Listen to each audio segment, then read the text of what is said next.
somebody who was really despicable, they'd say, why don't you go out and get Lee Van Cleef? He's probably played more villains than any other person in motion pictures. For decades, Lee Van Cleef's brooding presence came to characterize an entire generation of Westerns.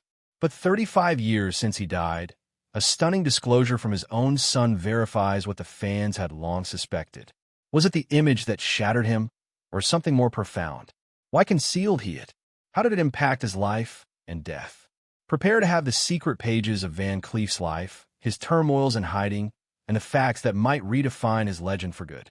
The face that concealed the agony Lee Van Cleef's career was founded on a single, unforgettable aspect: his face.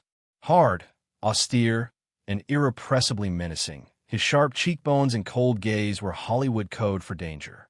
Directors did not have to assign him very many lines. Just his presence was enough to instill terror in the hearts of audiences. It is not surprising that Van Cleef was the spaghetti western go-to villain, getting roles that tended to cast him as merciless killers, cold-blooded mercenaries, or quiet men with killer intent.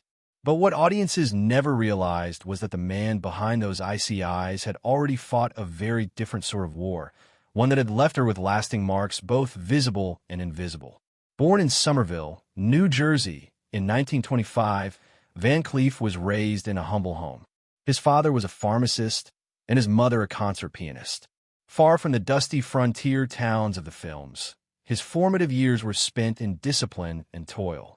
Having graduated from high school at the age of only 17, he joined the U.S. Navy in 1942. In the midst of World War II, he was assigned to a submarine chaser and, subsequently, to the USS Incredible, a minesweeper. Van Cleef was sent overseas throughout the Caribbean, the Mediterranean, and ultimately the Black Sea. These were not ceremonial duties.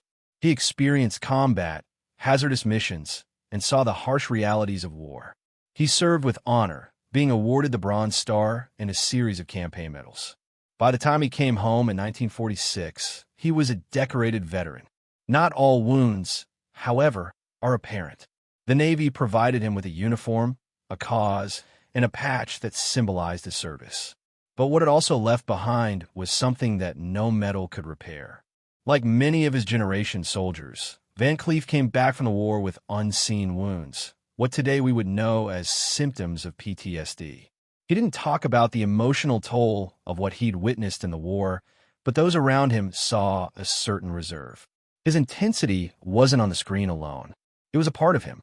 The same cold stare that worried audiences may have been crafted in some measure by evenings on the open ocean, by close calls with death, by the burden of staying alive.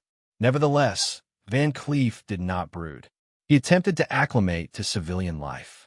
With his wife Patty in Somerville, he took steady jobs until a fellow worker encouraged him to try out for a neighborhood theater troupe. That would have reversed the course of his life. On a grand platform, with a hard face and heavy demeanor, he was soon seized by every eye. And then, as if just so, to New York City to do such deed, that man could notice agents of film directors seeking him. That's how people were first introduced to him in the iconic 1952 High Noon, when he spoke not a word of dialogue, but made everyone squirm just by gazing at them. The part gave his Hollywood career its start, gaining credits predominantly as henchmen and tough guys.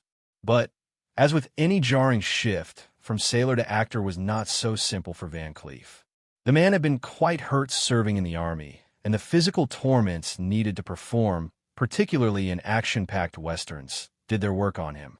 The studio system was very distant from being conducive to such actors with residual issues of health. He tended to tolerate the pain in order to stay above the maddening conditions which the industry placed high in appreciation of masculinity at the expense of weakness. Much speculation circulated about whether those narrowed eyes, that impassive face, were not an act of some sort. It was a true life tale, weathered so much that each glare, each icy stare, might tap into a well of genuine agony, genuine recall, and genuine loss. Lee Van Cleef's ascension to stardom wasn't all about talent or opportunity. It was about survival.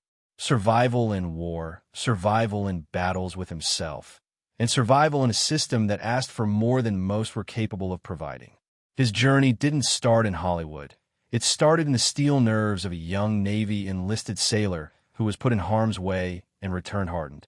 And yet, even that was not the worst adversity he would face. But the war wasn't the only fight he'd wage.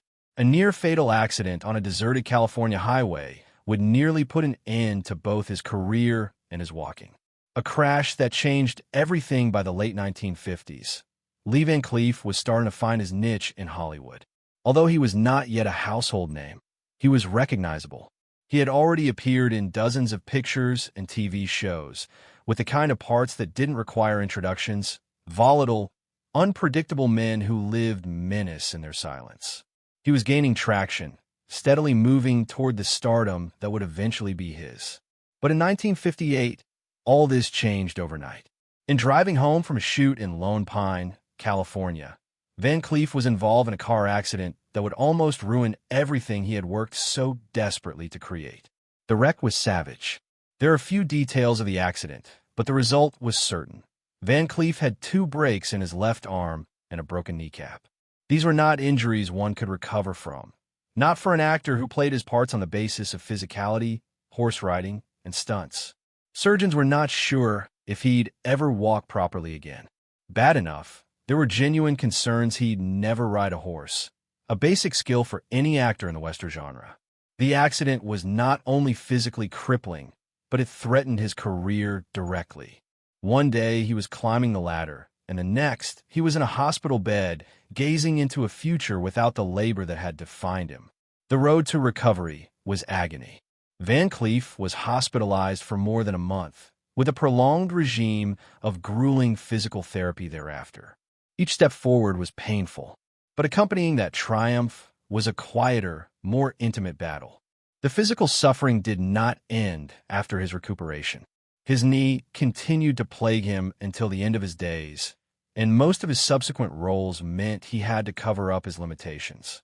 Riding, walking, even being on his feet for extended takes became problems he would take in stoic silence.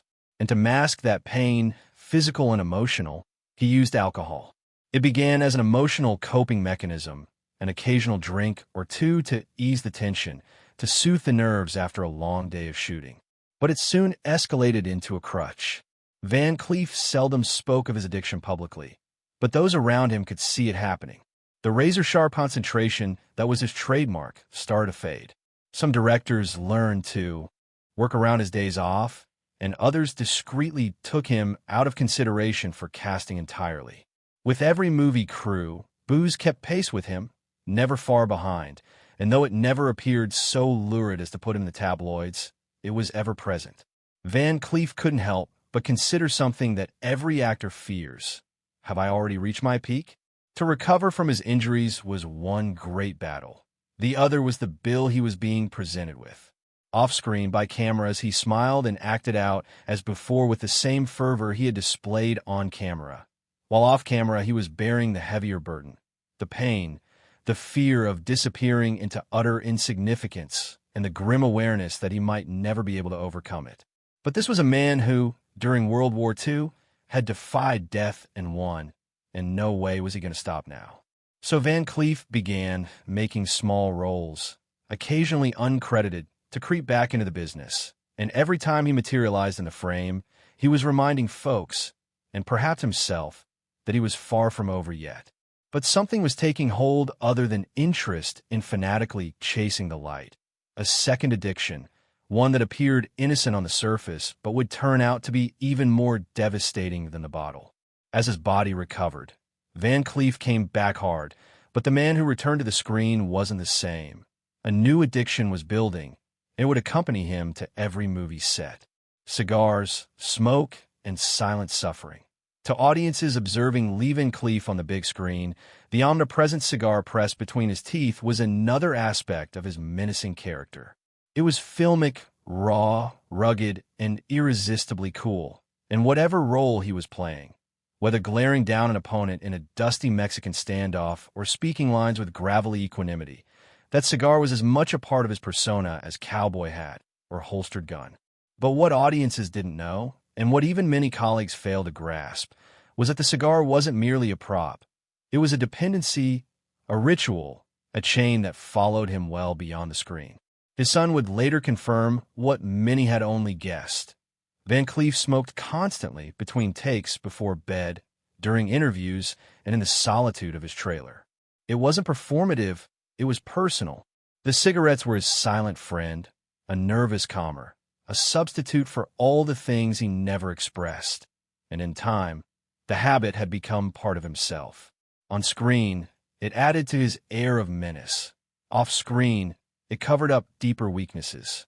The same cigars that made his actors so real were quietly eating away at his body. The effects took a long time to show, but they were relentless. He had chronic bronchitis, and with the passing years, breathing grew harder. There were days on set when he had to stop in order to get his breath, times when the world-famous voice sounded thin, as if it issued from an empty space. But even as the physical impact grew stronger, Van Cleef persisted in smoking. Directors rewrote scenes to avoid dialogue or incorporated breaks so he could rest, but he never thought about giving up. In reality, he couldn't, for smoking had become part of his emotional protection. When the throat cancer was diagnosed, there was little left of him. His voice was gone, once so vital to his on-screen enigma. But even so, he went on. He had a pacemaker installed. He kept his illnesses secret, showing the world only the stubborn gunslinger that they adored. And the irony is that the persona he guarded so zealously brought him his fame and also imprisoned him. And the stoic figure he created on the screen went on to remain the same mask that he wore in real life, estranged, withdrawn, inaccessible. Below him was a man struggling with fear, pain, and loneliness. Those who worked with him during the later years remembered how he didn't speak much of his health. He'd sit silently, cigar in mouth, pensive. Occasionally, he smiled or made some dry comment. But for the most part, he was alone. The isolation of the Hollywood machine had set in, the roles fewer now, and the budgets less. But still, he appeared dedicated, disciplined, and proud. And if his body was betraying him, he never let anyone see. There's a haunting power in the man who becomes a symbol of strength, but, in private, is disintegrating.